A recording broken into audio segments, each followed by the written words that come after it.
বিএনপির এখনো ক্ষমতার সাথে বলতে অভিযোগের সম্পর্ক কি? সাথে, কারণ এই বিএনপি কে মেজরিটি পাওয়াই দিছে ইন্ডিয়া। জুলাই সনদ বাস্তবায়ন করবেন না, আর আওয়ামী লীগকে বিএনপির মধ্যে দিয়ে পুনর্বাসন করবে। মাননীয় প্রধানমন্ত্রী বলছেন যে কার ইশারায় সে দেশে আসতে পারতেছিলেন না। তিনি কি বলছেন আনন্দবাজার পত্রিকার রিপোর্টটা ভুল? তিনি স্পষ্ট করেন নাই, এবং কিন্তু তার মানে কি আরো এই ইন্ডিয়া তাকে ক্ষমতায় বসায় দিল? হ্যাঁ, কারণ ইন্ডিয়া তো বলতেছে আমি তোমাকে চাই। যেমন ধরেন আমরা এই ব্যাখ্যাও তো পাই নাই, জামাত আমিরের সাথে ইন্ডিয়ান কূটনীতিকের কি কথা হলো, কেন এতদিন ধরে গোপন রাখার পরে তারেক রহমানের সাথে বৈঠকের পরপর প্রকাশ হলো? Asif Nazrul is the man, ওই নিউক্লিয়াস বলে না, he is the nucleus. Doctor Yunus এই জন্য বিশ্বাস করা ঠিক ছিল না। ডক্টর ইউনূসকে অবশ্য বিশ্বাস করা ঠিক ছিল, এই কথাও যদি বলি না ওটাও। শেখ হাসিনা, স্বরাষ্ট্রমন্ত্রী আসাদুজ্জামান খান কামাল, সাবেক স্বরাষ্ট্রমন্ত্রী, তারা যেই অপরাধী একই অপরাধী আইজিপি আব্দুল আল মামুনও, কিন্তু যিনি রাজসাক্ষী হয়েছেন বলে তার শাস্তি মাত্র 5 বছর করে দিচ্ছেন। এখানে একটা বিরাট অঙ্কের লেনদেনের অভিযোগ উঠছে। একটা জাজ বলে যে হাসিনা কিছু চায় না, একটা খালি যে করে হোক একটা রায় চায়। আবার আপনি রায়ের হুবহু কপি আগের দিন পেয়ে গেলেন তাজুল ইসলামের বিরুদ্ধে। আবার এদিকে জামাতের আর এক আইনজীবী, তার এখানে সংশ্লিষ্টতার অভিযোগ আছে। তাহলে আসলে মানে ট্রাইব্যুনালের গ্রহণযোগ্যতাটা যদি আপনি বলছেন কে প্রশ্নবিদ্ধ করতে চায় আওয়ামী লীগ, যদি প্রশ্নবিদ্ধ করেও সেটির একটা মানে যৌক্তিক উত্তর। রাজসাক্ষী হওয়া আর সাক্ষীকে তুলে নিয়ে যে ইন্ডিয়াতে পাওয়া, এই দুটার মধ্যে আকাশ পাতাল পার্থক্য। আফটার ইলেকশন বিএনপি ক্ষমতা আসার পরেই উঠতেছে। আওয়ামী লীগের সাবেক সংসদ সদস্য ফজলে করিম চৌধুরীকে জামিনে মুক্তি পাইয়ে দিতে 1 কোটি টাকা ঘুষ চেয়েছেন আন্তর্জাতিক অপরাধ ট্রাইব্যুনালের প্রসিকিউটর সাইমুম রেজা তালুকদার। নিজের বিরুদ্ধে এমন অভিযোগ অস্বীকার করলেও ঘুষ চাওয়া বিষয়ক কথোপকথন যাচাই বাছাই করে সত্যতা নিশ্চিতের কথা জানিয়েছে প্রথম আলো এবং নেত্র নিউজ। কদিন আগে জামায়াতের আইনজীবী তৎকালীন চিফ প্রসিকিউটর তাজুল ইসলামের আনা অসৎ আচরণ সহ নানা অভিযোগে অপসারণ করা হয়েছে আরেক প্রসিকিউটর সুলতান মাহমুদকে। তিনি পাল্টা অভিযোগ করেছেন চিফ প্রসিকিউটরের চেয়ারকে টাকা আদায়ের হাতিয়ার করছে তাজুল ইসলাম নেতৃত্বাধীন সিন্ডিকেট। একই সঙ্গে তিনি ঘুষের অভিযোগ এনেছেন আরেক প্রসিকিউটর গাজী তামিমের বিরুদ্ধেও।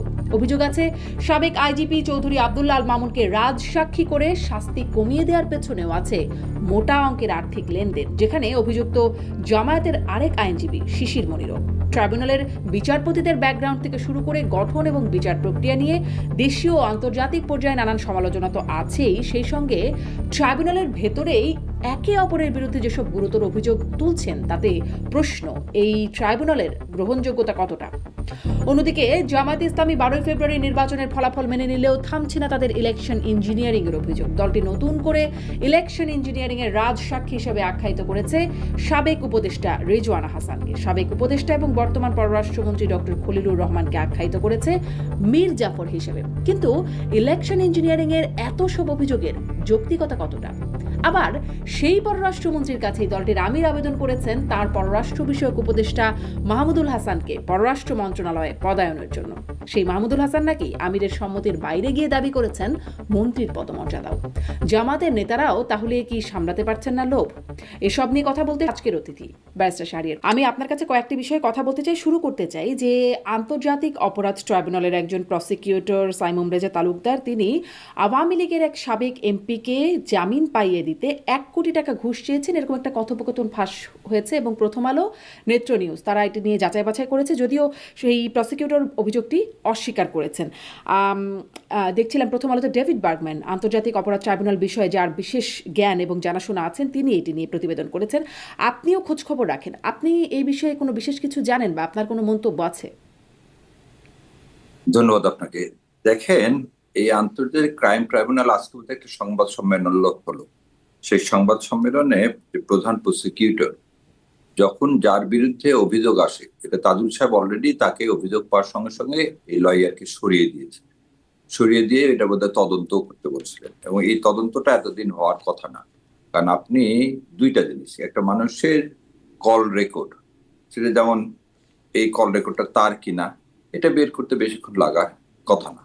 সো প্রথম জিনিস, যে ক্রেডিবিলিটি যদি কেউ নষ্ট করতে চায়, আমার কাছে কিন্তু এটা অন্যরকম মনে হয়। সেটা হচ্ছে এই আইসিটি করা হয়েছে একটা পারপাস ছিল, সেখান থেকে ইউনূস সরকার এসে যখন এই আইসিটি কে নতুন করে যে মামলাগুলো এসছে জুলাইয়ের, সো এই জুলাইয়ের মামলাগুলোকে প্রশ্নবিদ্ধ করার জন্য এরকম একটা কাজ করা হয়েছে কিনা এটা কিন্তু একটু চিন্তার বিষয়। কারণ এখানে টাকাটা মূল উদ্দেশ্য না, মূল উদ্দেশ্য হচ্ছে বলতেছেন আওয়ামী লীগের একজনকে জামিন পাইয়ে দেওয়া।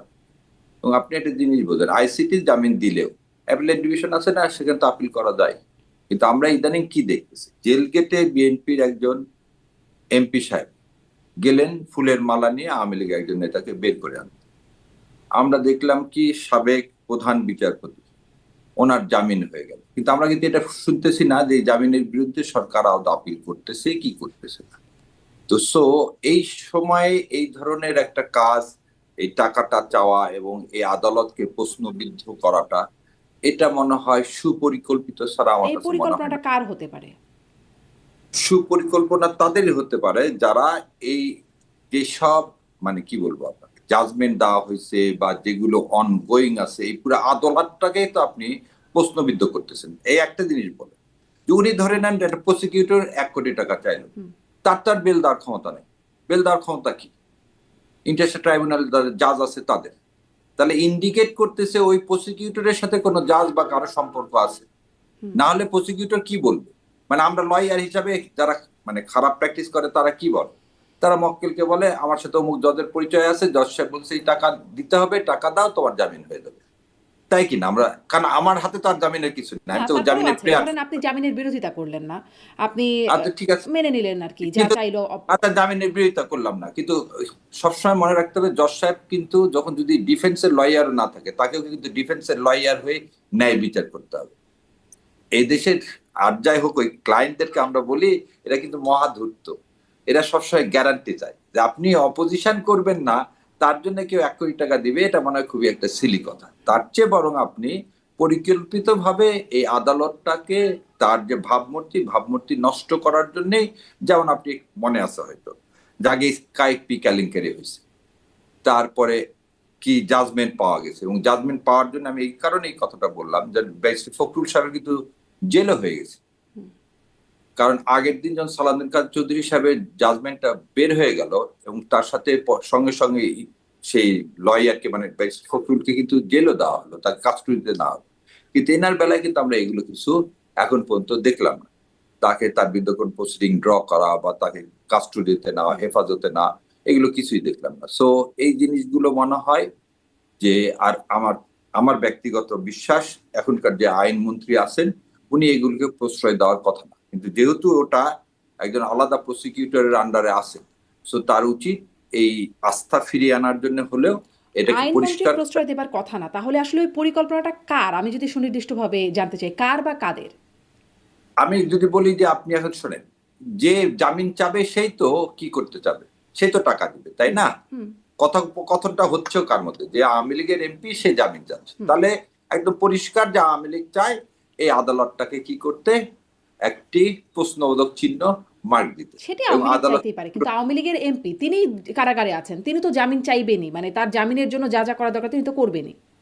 এই যা যা করার দরকার, তার মানে কি নৈতিকতার বাইরেও আওয়ামী লীগ কাজ করে, এবং এই কিন্তু নৈতিকতার কাছে যিনি সেই স্বজন তিনিই কিন্তু এটি ফাঁস করেছেন, তিনিই কিন্তু রেকর্ডটা দিয়েছেন এবং তিনি কিন্তু কোনো টাকা দেন নাই বলেই তিনি দাবি করেছেন, খালি কথোপকথনের বিষয়টি তিনি তার মানে হচ্ছে কি আপনি একটা এই প্রশ্নটা থেকে টাকা দিইনি, আমি রেকর্ড করছি, যেমন আমি আপনাকে আমাকে ভিডিও কল অনেক নাম্বার থেকে ভিডিও কল আসে, আমার পরিচিত না হলে আমি কোনো ভিডিও কল কি করি না, একসেপ্ট করি না, এবং ইভেন কলও একসেপ্ট করি না। তার মানে আমার সাথে ধরে নেন কেউ একজন বললো যে আপনাকে 1 কোটি টাকা দিতে চাই, আমিও বললাম ঠিক আছে দেন দেখি 1 কোটি টাকা, তাহলে এই রেকর্ডটা পরের দিন সে ফাঁস করে দিচ্ছে।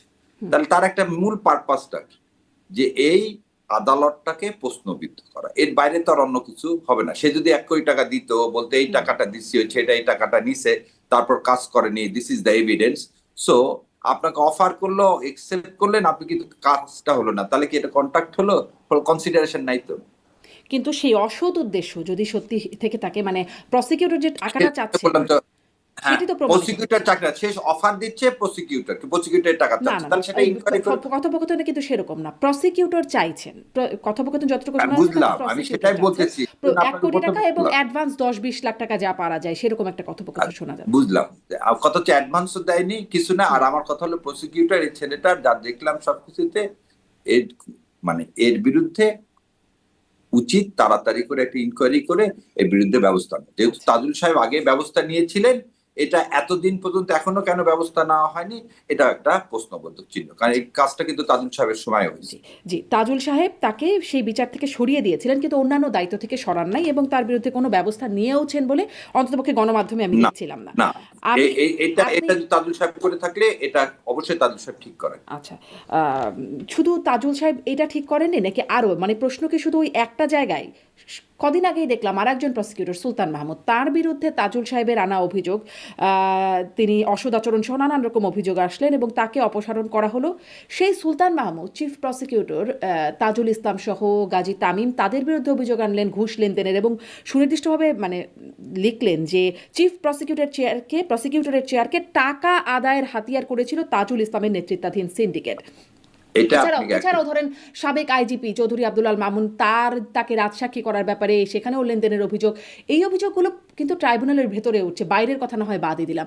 তাহলে আপনি যে বলছেন প্রশ্নবিদ্ধ করার জন্য ওইটা একটা সুপরিকল্পিত ব্যাপার, এখানে তো আরো অনেকগুলো প্রশ্নের অবতারণা হচ্ছে। এখানে দুইটা জিনিস আমি বলি। নিয়োগ দেওয়ার ক্ষমতা কিন্তু তাজুল সাহেবের, অ্যাজ এ চিফ প্রসিকিউটর নিয়োগ দেয়। এবং ওই আপনি আরেকটা জিনিস দেখবেন, এই আইজিপি সাহেবের ওখানে কিন্তু দুইজনের নাম আসছে, তাজুল সাহেবের একার নাম আসে, আরো একজন লয়ারের নামও আসে। গাজী তামিম না, গাজী তামিম না, ওই আইজিপি রাষ্ট্রদ্রোহের ওখানে আমি যত সেদিন আমি বলতেছি না, যেহেতু আমি এটা সুলতান মাহমুদের অভিযোগের কথা বলছি আর কি, আমি বলছি হ্যাঁ ধরে নেন আপনি এই গাজী তামিমের কথা বা এই তাজুল ভাইদের কথা। তাজুল ভাই কি করতে পারে, একজনকে সরায় দিতে পারে, কিন্তু নিয়োগটা আসে কোথায় থেকে? আইন মন্ত্রণালয় থেকে। সো আগের যে যার বিরুদ্ধে অভিযোগ তাকে সরিয়ে দিয়েছে, তার বিরুদ্ধে লিখিত কমপ্লেন করছে তাজুল সাহেব, এবং এই কমপ্লেন করার পরে কিন্তু সে এসে ব্যাকফায়ারটা করবে। সেটা কিন্তু আপনি বলতেই পারেন যে হ্যাঁ, আমি আপনার বিরুদ্ধে একটা কথা, আপনার বিরুদ্ধে ব্যবস্থা নিলাম, সেই জন্য আক্রোশে এসে আপনি সময়ের অপেক্ষা করলেন, যখন বিএনপি মেজরিটি পাইলো তখনই কিন্তু আপনি এই কথাগুলো ফ্লাশ করলেন, তার আগে কিন্তু করেননি। এটা একটা জিনিস দেখেন, ভোটের পরে কিন্তু এই জিনিসগুলো বললেন। এবং তাজুল সাহেবকে সরিয়ে দেওয়া হলো অন্যায় ভাবে, তারপরে কিন্তু এই কাজটা হলো। তাই আমি ওটার সাথে এটার সম্পর্ক খালি এতটুকুনি বললাম যে তাজুল সাহেব এই সরিয়ে দেওয়া ছাড়া একটা মামলা থেকে, আমি জানি না অন্য মামলা থেকে সরিয়ে দিছে কিনা, তার কিন্তু ওই ক্ষমতা নাই। এই ক্ষমতাটা সম্পূর্ণ আইন মন্ত্রণালয়, কাউকে ওই প্রসিকিউশন থেকে বাদ দেওয়া বা নিয়োগ দেওয়া এটা কিন্তু তার এখতিয়ারভুক্ত না। সো এই ক্ষেত্রে আমার মনে হয় যে যেগুলো কথায় আসছে বা যতখানি আসছে, যেভাবে আসুক, মনে হয় ওই স্কাইপি কেলেঙ্কারি বা ওই জাজমেন্টের মতো এরকম কোনো কংক্রিট এভিডেন্স এখন পর্যন্ত পাওয়া যায় না। বাট সবাই চাবে এই আদালতটাকে মেলাইন করলে স্কাইপি একটা বিশেষ কেলেঙ্কারিরই আর কি কংক্রিট এভিডেন্স, এখানেও কথোপকথন ফাঁস হচ্ছে, অভিযোগ না, ওটা তো ভিডিও রেকর্ড ছিল এবং ওখানে একদম সরকারের যে ইনভলভমেন্ট ছিল, যখন একটা জাজ বলে যে হাসিনা কিছু চায় না, একটা খালি যে করে হোক একটা রায় চায়, আবার আপনি রায়ের হুবহু কপি আগের দিন পেয়ে গেলেন, পরের দিন দেখা গেল একই কপি, তখন কি বোঝা যায়? এবং কপিটা নেদারল্যান্ড থেকে লিখে দেওয়া হচ্ছে। তো সেরকম জিনিস তো এবারে এখানে এখন পর্যন্ত পাওয়া যায় না। কিন্তু ধরো যে অভিযোগগুলো আসছে সেগুলো তো এখনো প্রমাণিত পর্যায়ে যায় না, কিন্তু অভিযোগগুলো মানে ট্রাইব্যুনাল থেকে প্রশ্নবিদ্ধ। যেমন এখন যিনি চিফ প্রসিকিউটর আছেন তিনিও বলছেন যে হ্যাঁ, এই ধরনের অভিযোগে তো ট্রাইব্যুনালের কার্যক্রম প্রশ্নবিদ্ধ হয়নি। সাবেক আইজিপি মানে আমি সুলতান মাহমুদের সেই অভিযোগের কথা বলছি, এবং সেটি শুধু সুলতান মাহমুদই না, আরও অনেকেই অভিযোগ করছেন যে ট্রাইব্যুনালের কাছে বা প্রসিকিউশন টিমের কাছে নাকি ভিডিও অডিও একদম অকাট্য অনেক প্রমাণ আছে, তারপরেও মানে চৌধুরী আব্দুল মামুন সাবেক আইজিবিকে কেন রাজসাক্ষী করা। এবং দেখা যাচ্ছে চৌধুরী আব্দুল মামুনের যে আইনজীবী তিনি শিশির মনির, জামাতের আইনজীবী, তার ল চেম্বার থেকে আইনি সহায়তা করা হচ্ছে। মানে প্রসিকিউশন টিমও মানে জামাতের, আবার এদিকে আইনজীবী, তার আইনজীবী সেখানেও জামাতের, একটা বিরাট অঙ্কের টাকার লেনদেনের বিনিময়ে তার মানে শাস্তিটি, যেখানে আদালত বলছেন, আমি একটু দীর্ঘ করে প্রশ্ন করছি, আমি দুঃখিত, কিন্তু একটু বলি। আদালত যেটি বলছেন শেখ হাসিনা, স্বরাষ্ট্রমন্ত্রী আসাদুজ্জামান খান কামাল, সাবেক স্বরাষ্ট্রমন্ত্রী, তারা যেই অপরাধী একই অপরাধী আইজিপি আব্দুল মামুনও, কিন্তু যিনি রাজসাক্ষী হয়েছেন বলে তার শাস্তি মাত্র 5 বছর করে দিচ্ছেন। এখানে একটা বিরাট অঙ্কের লেনদেনের অভিযোগ উঠছে। এই অভিযোগ কিভাবে মানে অস্বীকার করার মতো? আচ্ছা, এইখানে বেস্ট কোশ্চেন হচ্ছে শিশির মনির সাহেবকে জিজ্ঞাসা করা। যেহেতু শিশির মনির সাহেব কোন ক্যাপাসিটিতে এই আইজি সাহেবের, যেহেতু আমরা জুলাইকে, আমি এমনি আপনাকে একটা উদাহরণ দেব, এক একটা মানুষের এথিক্স প্রিন্সিপাল এক এক, যেমন আমি কখনোই আওয়ামী লীগের কারো মামলা এখন পর্যন্ত নিই। আর দ্বিতীয় কথাটা আমি আপনার মাধ্যমে বলতেছি, আমাকে এরকম আমার কনফ্লিক্ট অফ ইন্টারেস্ট হলে, কনফ্লিক্ট অফ ইন্টারেস্ট কি, জুলাই যোদ্ধাদের বিরুদ্ধে কোনো মামলা আমার কাছে আসলে আমি সেটা নিই না।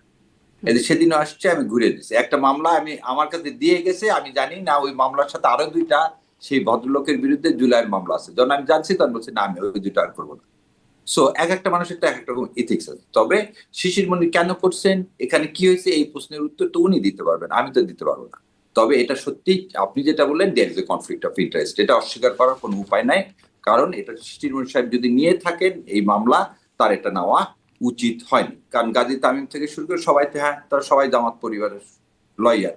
সো সেখানে আর একটা যে রাজসাক্ষী জিনিসটা কিন্তু আলাদা। আপনি যখন রাজসাক্ষী হবেন, কি জন্য আপনি রাজসাক্ষী হবেন? রাজসাক্ষী হবেন এই কারণে, সো আমাদের যেমন বাংলাদেশে এই জিনিসটা ওরকম নাই। ইংল্যান্ডে কি আছে যে আগে আপনি কনভিকশন হবে, তারপর আপনার সেন্টেন্স রিডাকশনের কিন্তু হিয়ারিং হয়। সেই সেন্টেন্স রিডাকশন কি আগে আপনার বিরুদ্ধে কোনো মামলা ছিল কিনা, আর আমি যতখানি জানি এইটার বিরুদ্ধে কিন্তু আপিল হয়েছে। So it is not final. এই আইজিপি সাহেবের যে 5 বছর, আমি নিজেও ভাবি যে এটা সো মিনিমাম, এটা হওয়া উচিত না। তো সেই জন্য তো আপিল করা হয়েছে, আপিলের ডিভিশনটা দেখবে। সো এটাই তো ফাইনালিটি, তা তো না। তবে এটা অবশ্যই, এটা আপনার উচিত যে এই প্রশ্নটা শিশির মনির সাহেবকে করা। আমি অ্যাজ এ লয়ার আমার একটুকুর বাইরে উত্তর দেওয়ার ক্ষমতা নেই। তাহলে আপনার যতটুকু ক্ষমতা আছে সেখান থেকে জিজ্ঞাসা করি। ধরেন আমি শুরু করলাম সাইমুম রেজা তালুকদার, একজন প্রসিকিউটর যিনি এই অভিযুক্ত হলেন। তারপরে সুলতান মাহমুদ, তার বিরুদ্ধে অসদাচরণ, তিনি অভিযোগ করে গেলেন গাজী তামিম এবং সাবেক চিফ প্রসিকিউটর খোদ তাজুল ইসলামের বিরুদ্ধে। আবার এদিকে জামাতের আর এক আইনজীবী, তার এখানে সংশ্লিষ্টতার অভিযোগ আছে। তাহলে আসলে মানে ট্রাইব্যুনালের গ্রহণযোগ্যতাটা যদি আপনি বলছেন কে প্রশ্নবিদ্ধ করতে চায়, আওয়ামী লীগ যদি প্রশ্নবিদ্ধ করেও, সেটির একটা মানে যৌক্তিক উত্তর আমি এতটুকু দৃঢ়ভাবে বলতে পারি, কারণ যতটুকু পার্সোনালি মানে প্রফেশনাল লাইফের বাইরে থেকেও এই দুইজনকে, যেহেতু গাজী তামিমকে এবং ইয়ার কথা বললেন, তাজুল সাহেবের কথা বললেন, এতটুকু বলতে পারি তাদের বিরুদ্ধে করাপশনের অভিযোগ মানুষ করবেই, কারণ দে নেভার কম্প্রোমাইজ। আমি যদি কম্প্রোমাইজ না করি, যেমন আপনাকে বলি যে আমি ওমরা করে আসছি, আমি যখন আমার এই কমেন্ট গুলো দেখলাম, তাতে এমন এমন কথাবার্তা যে আমার চুল শেভ করাটাই আমার মনে হচ্ছে একটা বিরাট পাপ হয়ে গেল। সো এই যে আপনি যখন একটা গঠনমূলক সমালোচনা আপনি করতে পারেন, কিন্তু সেটা অবশ্যই সেটা বেসিক। আর আপনাকে একটা জিনিস মনে রাখতে হবে, এখানে এমন একটা বিচার হচ্ছে, এমন একটা খালি দল এবং ব্যক্তির না, পুরা এই দেশে একজন 15 বছর শাসন করে গেছে, সেই মেকানিজমের বিরুদ্ধে যখন আপনি দাঁড়াবেন, এবং এখানে আরো এখানেই আছে, এখানে মানে বলতে গেলে এখানে একজন মেজর জিয়াল সাহেব আছে, একজন না বেশ কয়েকজন, দে আর সার্ভেইং। সো তাদের বিরুদ্ধে যখন এরকম একটা জিনিস হচ্ছে, তখন সেখানে এই ধরনের জিনিস হওয়াটা অস্বাভাবিক না। তবে সবচেয়ে বড় গ্রহণযোগ্য কথাটা হলো যে মানে শেখ হাসিনা ও ওয়াজেদের যে ফাঁসির রায়টা হয়েছে, সেই রায় সম্পর্কে কিন্তু কেউ কোনো কিছু বলতে পারছে না যে এই রায়টা কি কলুষিত করে আদায় করা হয়েছে। সো এর আরো সামনে অনেকগুলো মামলা আছে, সব বড় বড় মামলা, হাজার হাজার ছেলেপেলের জীবন গেছে। কলুষিত করার চেষ্টা করলে অবশ্যই সেটা তদন্ত করতে হবে, কিন্তু সেটা যেন কোনোভাবেই এই আদালতকে প্রভাবান্বিত না করে, এবং আমার বিশ্বাস এটা প্রভাবান্বিত করবে না।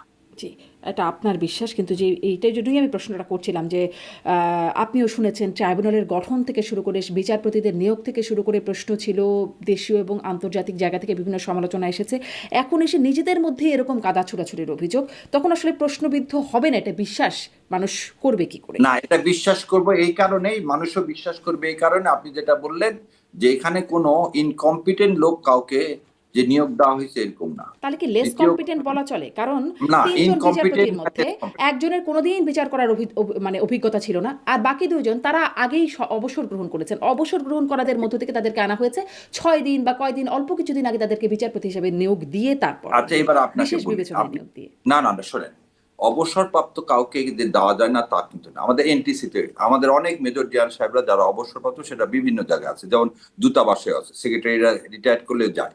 আর আপনি যাকে বললেন যে বিচারপতি, তিনি কিন্তু আমাদের কোর্টের বারান্দায় বহুদিন ধরে তিনি উকিল থেকে বিচারপতি হয়েছেন। তো তার যে অভিজ্ঞতা নাই, বিচার করার অভিজ্ঞতা নাই না। এখানেই একটা জিনিস, এটা ভালো উকিল সবসময় বলে কি, বার এন্ড বেঞ্চ তখনই ভালো হবে যদি বার ভালো হয়। সো আপনি যখন বার থেকে আসেন, তখন ইউ হ্যাভ এ প্রিজাম্পশন যে হি নোজ দ্য ল। আর বিচারপতি হয়ে আপনাকে দুইটা জিনিস মনে রাখতে হবে। বিচারক কি, বিচারক দুই পক্ষ শুনবে, তারপর বিচার করবে। আপনি বোধহয় জানেন কিনা জানি না, শাহাবুদ্দিন সাহেবের কিন্তু কোনো ল ব্যাকগ্রাউন্ড ছিল না। Do you know that? বিচারপতি শাহাবুদ্দিন সাহেবের কোনো ল ব্যাকগ্রাউন্ড ছিলেন না। তিনি কিন্তু জাজ থেকে আসেননি, তিনি এসডিও ছিলেন, তিনি সেক্রেটারি ছিলেন। তারপর তখন হতো কি, এই রুট থেকে এসে কি সে হাইকোর্টে আসা যেত। এবং সেইভাবে সে কিন্তু প্রধান বিচারপতি হয়েছে, এবং তার যে জাজমেন্ট গুলো আপনি দেখবেন, that judgment is a one of the final judgment. So এই জিনিসগুলো আমরা অনেক সময় জানি না বলে হয়তো এরকম একটা মন্তব্য করি, কিন্তু এই মন্তব্যগুলো করা উচিত হবে না। বরং আপনাকে সবসময় মনে রাখতে হবে কোর্টের উপর আপনার শ্রদ্ধা থাকতে হবে, সম্মান থাকতে হবে। নিশ্চয়ই নিশ্চয়ই আদালতের প্রতি এবং শ্রদ্ধা শ্রদ্ধা সম্মান থাকতে হবে, কিন্তু এই থেকে প্রশ্নটা আপনাকে তো বিশ্বাস করতেই পারি রাখতে হবে। আমরা কোন না না, অবশ্যই করতে যে পারেন, কোন অবশ্যই করতে পারেন। বিবেচনায় বা কি যোগ্যতায়, যেমন ধরেন এখন নানান রকম নিয়োগ রদবদল হয়ে যাচ্ছে, তাজুল ইসলামের জায়গায় আরেকজন চিফ প্রসিকিউটর হয়ে যাচ্ছে, আমরা তো এই প্রশ্নটা করতেই পারি কোন বিবেচনায় তাকে সরিয়ে তাকে দেয়া হলো। তেমনি কোন বিবেচনায় কোন যোগ্যতায় এরকম গুরুত্বপূর্ণ ট্রাইব্যুনালে মানে তারা নিয়োগ পেলেন, তাদের হ্যাঁ, এটা এই নিয়োগ যখন পাওয়া হয়েছে, দুইটা জিনিস, আপনার তো একটা ফোরাম আছে। যেমন আপনি যদি কোনো অনাস্থা দিতে পারেন, দেখেন আপনার মধ্যে দেখছেন 12 জন খালি জাজ না, অনেক জাজকে কিন্তু কি করা হয়েছে এর মধ্যে, এই জুলাই অভ্যুত্থানের এই বিপ্লবের যে এই প্রথম আমরা দেখলাম, এই বিপ্লবের থেকে মানুষের অ্যাকাউন্টেবিলিটি, আমরা অনেকেই কমপ্লেন করছি, অনেক জাজ সাহেব অনেকেই কমপ্লেন, তাদের কিন্তু চাকরি নাই। সো আপনি যদি ভাবেন আপনি সিটিজেন হয়ে যে কোনো জাজ সম্পর্কে আপনার পার্টিকুলার কিছু থাকলে আপনার সাথে জুডিশিয়াল ইনকোয়ারি কমিটি আছে, আপনি সেখানে লেখেন, rather than it's bring to the public forum. So এটাও একটা কি, this is not a right idea. কেন? এটাও মানুষকে ওই আদালত সম্পর্কে, এটা মানে এই কারণে বলতেছি, আপনি যখন এই আসলে প্রশ্নগুলো বেশি প্রশ্নটা মনে করবেন হয় তাহলে ওখানে ইম্পর্টেন্ট, কারা চাইছে যে আসলে পদত্যাগ বা এই সরিয়ে যে দিতে, এটা মনে হয় বেশি টপিকসটা, ইম্পর্টেন্ট। এইটা ইম্পর্টেন্টটা কি জন্য, এই টকশোতে যদি এই টপিকসটা আনি তাহলে আমার মনে হবে যে তাহলে আওয়ামী লীগ ব্যাকিং আপ করে এই প্রশ্নগুলো নিয়ে আসতেছে টু মানে মেক দা আদালত কন্ট্রোভার্সিয়াল, কিন্তু সেটার কোনো সুযোগ নাই। এবং আমি সেজন্য প্রথম থেকে বললাম যে হাসিনার যে ফাঁসি হয়েছে সেই জাজমেন্ট নিয়ে কেউ কোনো কথা তোলেনি, যে এই জাজমেন্টটা নেদারল্যান্ড থেকে লিখে না আসা, বা বলেনি কেউ যে না কালকের মধ্যে একটা জাজমেন্ট দিতে হবে। There is no such a things. আর আপনি আদালতে কিছু মানুষের ব্যক্তিগত যে অভিযোগগুলোর কথা বললেন, সেই অভিযোগগুলোর সাথে জাজ সাহেবদের কোনো সম্পর্ক না। আর যদি সেই অভিযোগগুলো কেউ প্রমাণিত করতে হয় তাদের বিচার হবে। এটা তো একটা, এই যে ছেলেটার কথা বলা হলো 1 কোটি টাকা, সে তো বলছে যে chief prosecutor, yes it's malign দা, মানে আমাদের কোর্টের ভাবমূর্তি ক্ষুণ্ণ করবে, কিন্তু এটা ইনকোয়ারির মধ্যে আছে, মানে তারা তো সেটার জন্য স্টেপ নিবেই, সে তো রাষ্ট্র আছে। যদি না নেয়, আমি তো আপনাকে উদাহরণও দিলাম যে যদি না নেয় তাহলে সেক্ষেত্রে আপনি ব্যবস্থা নেবেন। যেমন ফখরুল সাহেবকে আপনি মিথ্যাভাবে তাকে করে দিলেন, জেল দিয়ে দিছিলেন, সেই সময় জোর করে মানুষদেরকে মিথ্যা মামলায় আপনি ফাঁসি দিয়ে দিয়েছেন। এখন তো এই কথা বলতে পারেন না কেউ মিথ্যা মামলায় ফাঁসি দিয়ে, আপনি সাক্ষীকে তুলে নিয়ে চলে গেছেন। রাজসাক্ষী হওয়া আর সাক্ষীকে তুলে নিয়ে যে ইন্ডিয়াতে পাওয়া, এই দুটার মধ্যে আকাশ পাতাল পার্থক্য। আপনি নিয়ে যাননি, যেমন ধরেন সুলতান মাহমুদের বিরুদ্ধে অভিযোগ উঠছে যে সুলতান মাহমুদ নাকি সাক্ষীদেরকে নিয়ে এসে নানান রকম বিভ্রান্ত করার চেষ্টা আপনাকে এই করার কিচ্ছু নাই, কারণ আপনি সাক্ষীদেরকে এখন পর্যন্ত পাবেন না, কারো বাড়িঘর পুড়ে দেওয়া হয়েছে, কারণ বা ভাই বোন কাউকে জোর করে পুলিশ তুলে নিয়ে আসছে, বা কাউকে আয়না ঘরে দেওয়া হয়েছে।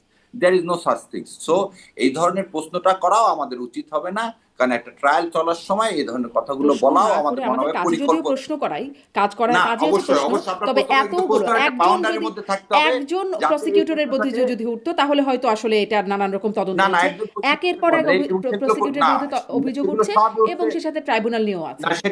সেটা সব উঠতেছে কিন্তু after election, not before election. After election BNP ক্ষমতা আসার পরে উঠতেছে। সো আমরা যে কথাটা বারবার বলছি, বিএনপির এখনো ক্ষমতার বলছি, সাথে অভিযোগের সম্পর্ক কি? অবশ্যই বিএনপির ক্ষমতার সাথে, কারণ এই বিএনপি কে মেজরিটি পাওয়াই দিছে ইন্ডিয়া, এবং বিএনপি কে বসাইছে তো ইন্ডিয়া।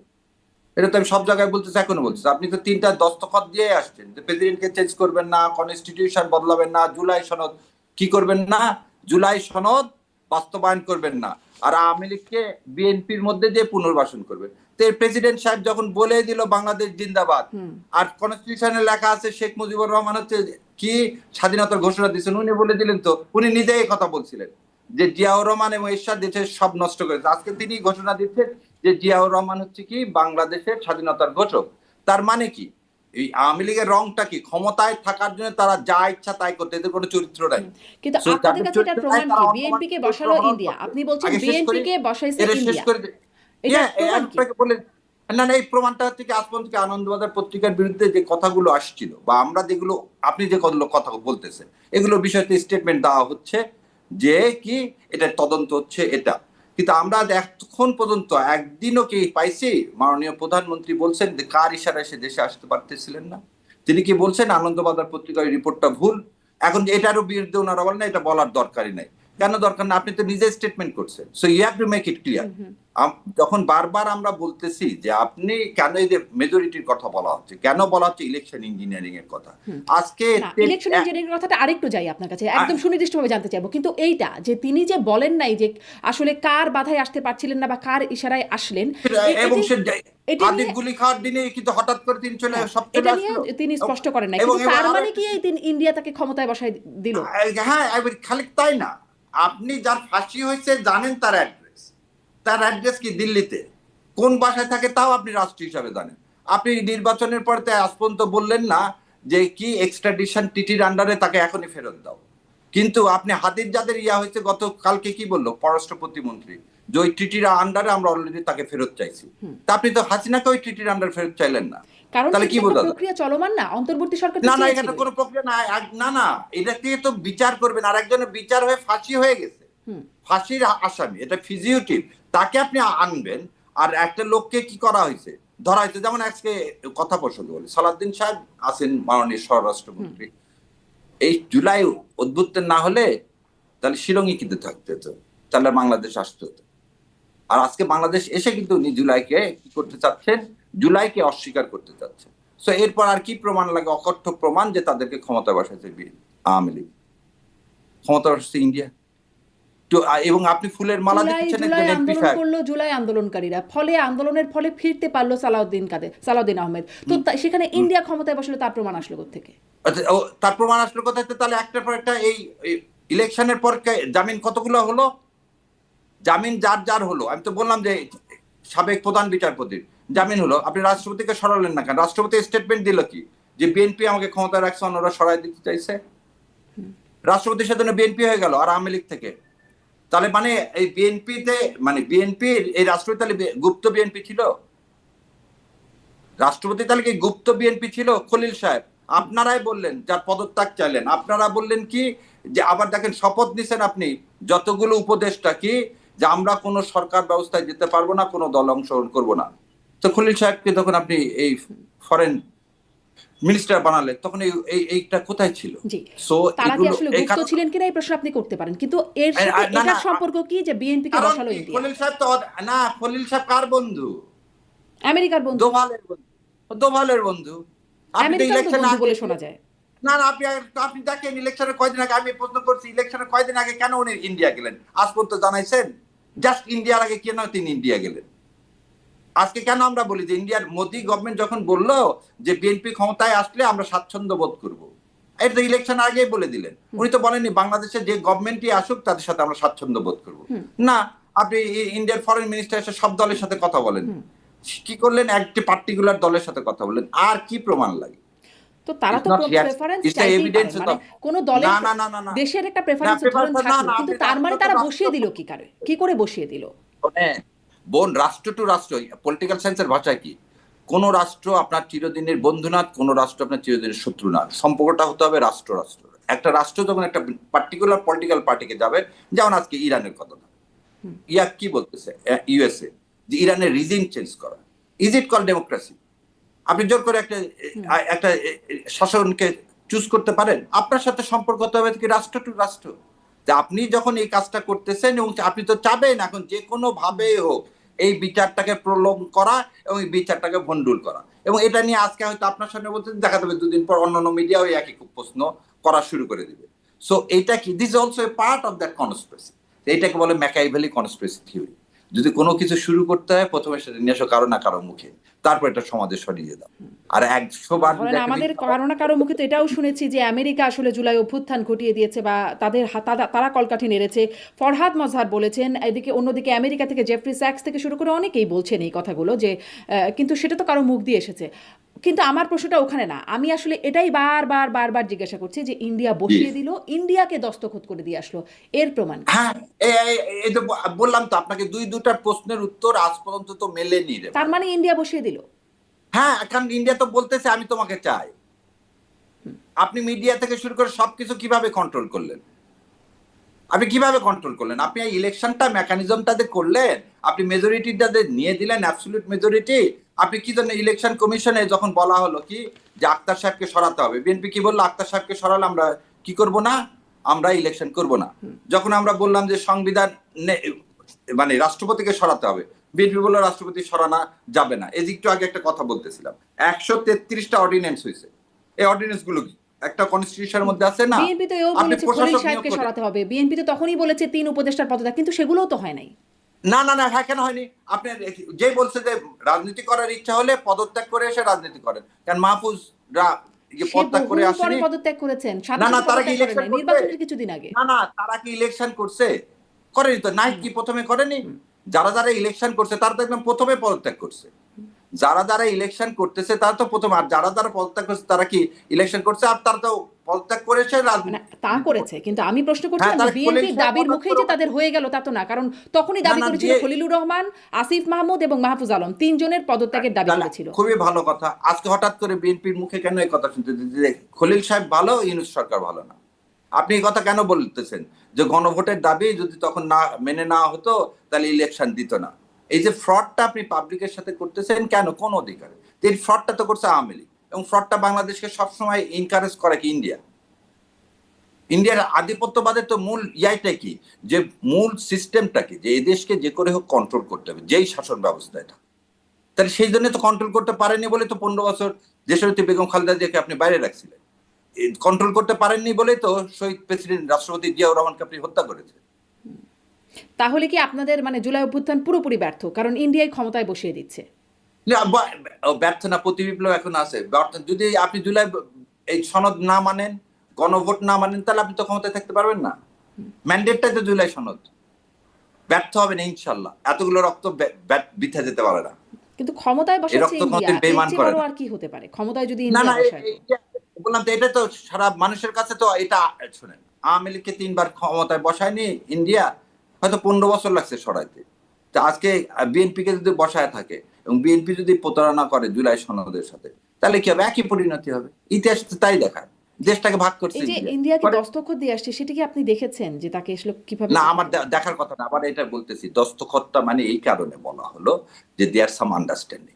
এই আন্ডারস্ট্যান্ডিং এর কথাটা কোথা থেকে আসতেছে? আমরা বারবার আপনাকে রেফারেন্স দেওয়া হলো, খালি আমি না, দিলারা ম্যাডাম থেকে শুরু করে আমরা সবাই, ইভেন আমার দেশের সম্পাদক সবাই বলতে যে ইউনিট টু, এই আনন্দবাজার পত্রিকা একটা তো মানে it is one of the wide circulated news paper, তাই না? একটা নিউজ পেপারই একটা, এবং পার্শ্ববর্তী দেশের নিউজ পেপার, এবং সেই নিউজ পেপারের ওই ঘটনাগুলোর পর তো অনেকগুলো ঘটনা ঘটছে। তো সেই ঘটনাগুলোকে তো আপনি একই সুতায় বাঁধতে হবে, তবে না কোন মালা। ঘটনার কথা বলছেন আপনি? আপনি একটা বললাম, আনন্দবাজার পত্রিকার কথা বললাম, তারপর কি হলো? তারপর পরে মানে দেখা গেল আনন্দবাজার উনি পত্রিকার ফিরে আসার কথা কোন বললেন। প্রতিবেদনটার কথা বলছেন? আনন্দবাজার পত্রিকার ওই যে প্রতিবেদনে বলছেন যে there is some understanding between Tarique Zia and India. Tarique Zia India আন্ডারস্ট্যান্ডিংটা কি খালেদা নিয়ে? জিয়ার থাকবেই তো, মানে দুই দেশের মানে দুই দেশের মধ্যে একটা আন্ডারস্ট্যান্ডিং তো থাকবেই, মানে কি নিয়ে আন্ডারস্ট্যান্ডিং? এটা কি ইলেকশন আমি ইঞ্জিনিয়ারিং? আপনাকে এটা বলে দুই দেশ, এটাও একটা ভুল কনসেপ্ট। তখন তো বেগম খালেদা জিয়া বেঁচে ছিলেন, চেয়ারপারসন কে বেগম খালেদা জিয়া, আর দল নাই, আর দলের সম্পর্কে তো আসলো না। কথা হচ্ছে যে he is not the represent. সে কি? সে হচ্ছে শহীদ রাষ্ট্রপতি জিয়াউর রহমানের সন্তান, বেগম খালেদা জিয়ার সন্তান। এই তো, এর বাইরে তার তো কোনো অন্য কোনো পরিচয় নাই, তাই না? তাহলে আপনি কেন আনন্দবাজার পত্রিকা বলতেছে? আনন্দ পত্রিকার আগে প্রথমে আমাকে বলেন, আপনি একটা বিদেশে আছেন, আপনি আপনার দেশে ফিরে আসবেন, তা আপনাকে কেন বলতেছেন যে আমার একার হাতেই ফিরে আসাটা নির্ভরশীল নয়? আপনি একটা স্বাধীন দেশ, আপনি এই আমেরিকায় আছেন, আপনি চালিত কালকে টিকিট কেটে চলে আসতে পারেন। আপনি কি বলতে পারেন যে না, আমার ফিরে আসাটা এখানে আমার একদম উপর না? ঠিক যে আপনি আসলে সেই ব্যাখ্যাটা আমরা পাই নাই, কিন্তু সেই ব্যাখ্যা পাইনি বলে ইন্ডিয়া বসিয়ে দিল, সেটা কি? যেমন ধরেন আমরা এই ব্যাখ্যাও তো পাই নাই, জামাত আমিরের সাথে ইন্ডিয়ান কূটনীতিকের কি কথা হলো, কেন এতদিন ধরে গোপন রাখার পরে তারেক রহমানের সাথে বৈঠকের পরপর প্রকাশ হলো, সেই ব্যাখ্যাগুলোও তো আমরা পাই নাই। ও না না না না না, সে ব্যাখ্যাও দেওয়া হয়েছে। সে ব্যাখ্যা দিচ্ছেন আমির জামাতকে যখন দেখতে আসছেন, যখন তখনই কি করা হলো, তিনি তো আপনি বোধহয় জানেন তার ওপেনার সার্জারি, হ্যাঁ। হ্যাঁ, এবং তাকে দেখতে আসছিল এবং তারাই বলছিল যেটা গোপন রাখেন, সেটা আমির জামাত বলছে না, এটা গোপন রাখবো কেন, সবাই আসছে, আপনারাও আসছে, এটা আমরা বলে দেবো। এই সৎসাহস ছিল বলে তো বলেন নাই তো, তখন বলেছেন তারেক রহমানের সাথে দেখা করবার পরে। না না, তার সুস্থ হওয়ার পর, তারেক রহমানের সাথে না, তার সুস্থ হওয়ার পরে। তারেক রহমানের সাথে দেখা হওয়ার কি, তারেক রহমানের সাথে তার বিদেশে ইংল্যান্ডে দেখা হয়। দেন দেশটার অনেক কিছুই তো আমরা বলি। ফেব্রুয়ারি মাস থেকে কি প্রথম এনসিপি বলছিল না যে একদিকে হেলে গেছে, জামাত বলেনি যে এই সরকার ইউনূস সরকার একদিকে হেলে গিয়েছিল, ফেব্রুয়ারি মাসে যখন তারেক রহমানের সাথে মিটিং করে আসে, তারপর শোনেন এই তর্কগুলো করবো না। আমরা একটা জিনিস সবসময় বলতে চাচ্ছি যে আমরা ভারতীয় আধিপত্যবাদের বিরোধী।